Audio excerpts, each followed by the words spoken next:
इसलिए भगवान श्री कृष्ण कहते हैं, रानियों मैं आत्मा हूँ, मैं भोग नहीं भोगता, इंद्रियां भोगती हैं, मन भोगता है, शरीर भोगता है और बच्चे पैदा होते हैं। ये प्रकृति के द्वारा सारे काम होते हैं। अभी आपने सुना, प्रकृति क्रियमानानि गुणैः कर्माणि सर्वशः अहंकार विमुढ़ात्मा कर्ता अहम इति मन्यते। प्रकृति के द्वारा सारे काम होते हैं, लेकिन जिसका मन अहंकार से मोहित होता है, जिसके मन में अहंकार होता है, ऐसा मूढ़ व्यक्ति, ऐसा अहंकारी व्यक्ति मानता है कि मैं करता हूँ, सारा काम मैं करता हूँ। नहीं, सारे काम प्रकृति के द्वारा होते हैं, आप तो केवल निमित्त मात्र हैं। तो निज विषयन में इंद्री वर्तते तीन तो मेरो नाही संग, मैं इंद्री नहीं, मम इंद्री नहीं, मैं साक्षी कुटस्थ असंग। मैं इंद्री नहीं हूँ, आत्मा कहती है मैं इंद्री नहीं हूँ, मैं आँख नहीं, मैं कान नहीं, मैं नाक नहीं, मैं जीभ नहीं, मैं मुंह नहीं, मैं हाथ नहीं, मैं पैर नहीं, मैं मल द्वार नहीं, मैं पेशाब द्वार नहीं, मैं इंद्रियां नहीं हूँ। इंद्रियां मेरे द्वारा काम करती हैं। अगर शरीर में आत्मा न हो तो आंखें नहीं देख सकती हैं, कान नहीं सुन सकते हैं, नाक नहीं सूंघ सकती है, जीभ स्वाद नहीं ले सकती है, चमड़ी सर्दी गर्मी का स्पर्श नहीं कर सकती है, हाथ काम नहीं कर सकते हैं, पैर नहीं चल सकते हैं, मल द्वार मल का विसर्जन नहीं कर सकता है, पेशाब द्वार पेशाब का त्याग नहीं कर सकता है। इन इंद्रियों में जो कर्म होता है, क्रिया होती है, वह आत्मा के माध्यम से ही होती है। आत्मा की उपस्थिति से सारे कर्म होते हैं, सारी इंद्रियां कर्म करती हैं, लेकिन आत्मा निर्लिप्त होती है। अभी आपने सुना जैसे आंगन लिप दिया जाता है, तो नंगे पैर कोई चलेगा तो उसके पैर में मिट्टी लग जाएगी, उसके पैर लिप्त हो जाएंगे, गंदे हो जाएंगे। लेकिन वही व्यक्ति जब खड़ाऊँ पहनकर चलेगा, जूते पहनकर जाएगा, तो उसके पैर लिप्त नहीं होंगे, उसके पैर में मिट्टी नहीं लगेगी, उसके पैर लिपायमान नहीं होंगे। इसी का नाम है निर्लिप्त होना। ऐसे आत्मा सदा निर्लिप्त रहती है।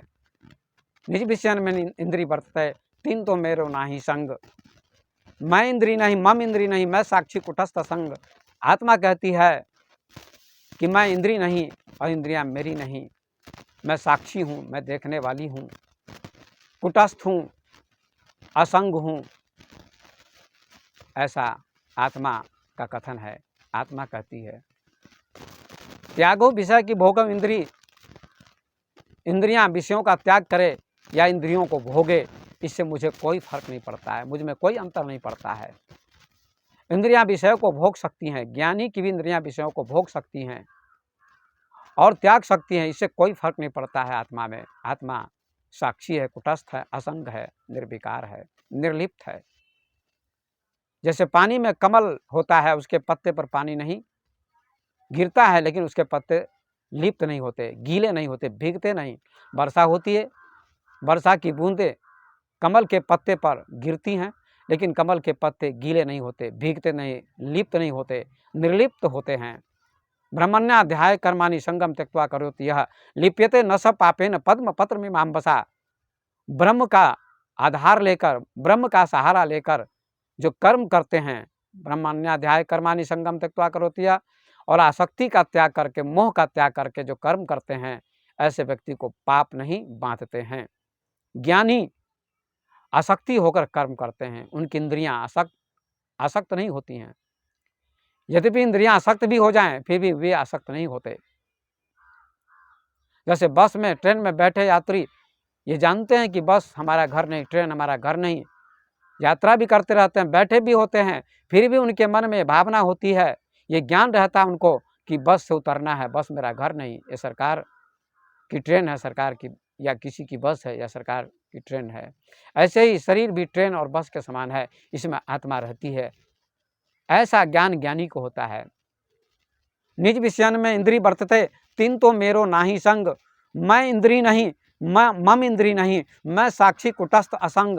त्यागों विषय की भोगम इंद्री, मोह को लगे न रंचक रंग। इंद्रियां चाहे विषयों को भोगे, चाहे विषयों का त्याग करे, इससे आत्मा को कोई अंतर नहीं पड़ता है। आत्मा सदा निर्लिप्त होती है, आत्मा सदा अनासक्त रहती है।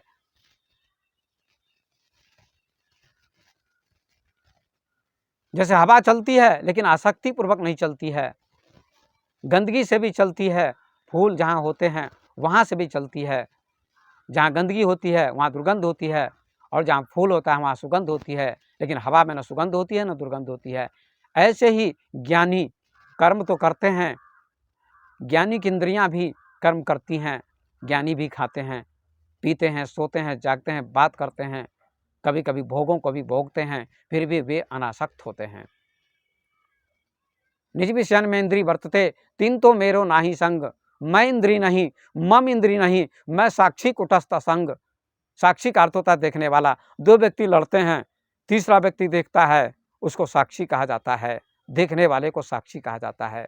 दोनों ने क्या क्या कहा, कौन कौन सी गालियां दी एक दूसरे को, ये तीसरा व्यक्ति बता सकता है। ऐसे ही इंद्रियां क्या करती हैं, आँख क्या करती है, कान क्या काम करते हैं, नाक क्या काम करती है, जीभ क्या काम करती है, त्वचा क्या काम करती है, हाथ क्या काम करते हैं, पैर क्या काम करते हैं, मल द्वार क्या काम करता है, पेशाब द्वार क्या काम करता है, सारी इंद्रियों के विषयों को इंद्रियां भोगती हैं, और आत्मा सबका साक्षी होती है, सबको देखने वाली होती है। आत्मा सबसे अलग होती है। यह निश्चय ज्ञानी को जाते करता दिखे करे नंग, यह निश्चय ज्ञानी को होता है, करते हुए भी ज्ञानी करता नहीं होते हैं। वे कर्म करते हैं फिर भी करता नहीं मानते अपने आप को अलग मानते हैं। कर्म इंद्रियों के द्वारा होता है, लेकिन ज्ञानी कहते हैं मैं नहीं कर्म करता हूँ, प्रकृति के द्वारा सारे कर्म होते हैं, इंद्रियां काम करती हैं, क्रियाएं होती हैं। यह निश्चय ज्ञानी को जाता है, ऐसा निश्चय केवल ज्ञानी को होता है। करता दिखे करे न अंग, देखने में लगता है लोगों को कि ज्ञानी भी कर्म करते हैं, लेकिन ज्ञानी कर्म नहीं करते, आत्मा कर्म नहीं करती, शरीर कर्म करता है, इंद्रियां कर्म करती हैं। इस पद का ये अर्थ है। ये बहुत गूढ़ विषय है, बहुत ज्ञान का विषय है। बड़े बड़े वक्ता, बड़े बड़े विद्वान इस बात की व्याख्या नहीं कर पाते। तो भगवान श्री कृष्ण ने अपनी रानियों से कहा कि मैं आत्मा हूँ, सबका आत्मा हूँ, समस्त प्राणियों का आत्मा हूँ, मैं सदा निर्लिप्त रहता हूँ, सदा अनासक्त रहता हूँ, मैं कभी भोग नहीं करता, यद्यपि मैं ब्रह्मचारी हूँ। आत्मा सदा बाल ब्रह्मचारी है, आत्मा सदा योगेश्वर है। भगवान श्री कृष्ण अपनी समस्त रानियों से कहते हैं कि मैं आत्मा हूँ, मैं सबका साक्षी हूँ, मैं सबका दृष्टा हूँ। मेरी इंद्रियां काम करती हैं, मेरी इंद्रियां भोगती हैं, लेकिन मैं नहीं भोगता हूँ भोगों को।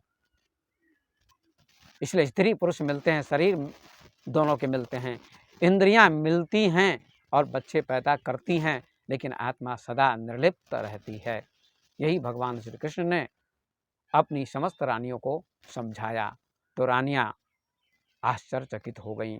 रानियों ने भगवान श्री कृष्ण के चरणों में सिर झुकाकर प्रणाम किया कि हे श्री कृष्ण, हे स्वामी, आप साक्षात भगवान हैं। इसलिए मैं कहना चाहता हूँ श्रोता बंधुओं से कि कृष्ण जैसा दुनिया में कोई ब्रह्मचारी नहीं हुआ और न हो सकता है। कृष्ण दुनिया के सबसे बड़े ब्रह्मचारी थे, और ब्रह्मचारी छोटे छोटे हैं जिनके पास हजारों पत्नियां थीं, हजारों रानियां थीं, हजारों गोपिकाएं थीं, सबके बीच में रहते हुए भी वे अनासक्त थे, निर्लिप्त थे।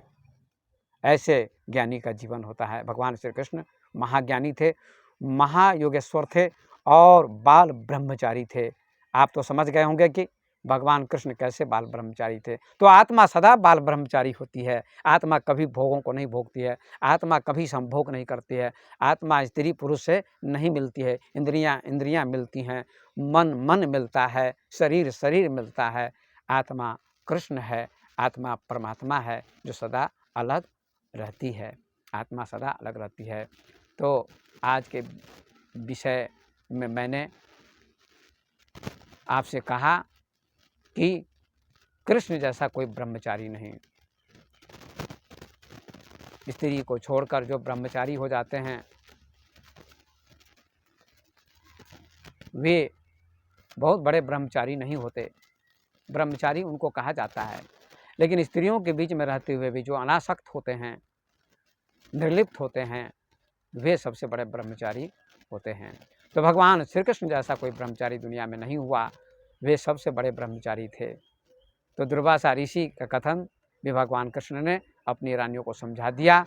और मैं बाल ब्रह्मचारी हूँ, योगेश्वर हूँ, 16,108 रानियों के बीच में रहते हुए भी इसका भी अर्थ उन्होंने अपनी रानियों को समझाया, बताया। उनकी रानियां समझ गईं, उनकी आंखें खुल गईं और यमुना सूख गई। इसका अर्थ होता है कि जो परमात्मा को जान लेते हैं उनके लिए आवागमन की नदी सूख जाती है। यमुना क्या है? आवागमन की नदी, जन्म और मृत्यु की नदी। ये नदी भी सूख जाती है। इसका यही अर्थ है। तो सज्जनों, भगवान श्री कृष्ण जैसा दुनिया में कोई ब्रह्मचारी नहीं। सबसे बड़े ब्रह्मचारी इस संसार में, इस दुनिया में कृष्ण भगवान कहे जाते हैं और सबसे बड़े ब्रह्मचारी वे थे, ऐसा मैं दावे के साथ कहता हूँ। सबसे बड़े ब्रह्मचारी थे, सबसे बड़े योगेश्वर थे, क्योंकि वे साक्षात भगवान थे। इन्हीं शब्दों को कहते हुए अपनी वाणी को मैं विराम देता हूँ। आज का विषय था कृष्ण जैसा कोई ब्रह्मचारी नहीं। दुनिया के सबसे बड़े ब्रह्मचारी कृष्ण थे, भगवान कृष्ण थे। सज्जनों, बंधुओं, यदि ये वीडियो आपको पसंद आया तो आप लाइक कीजिए, सब्सक्राइब कीजिए, कमेंट कीजिए, शेयर कीजिए। यही मेरा निवेदन है। धन्यवाद।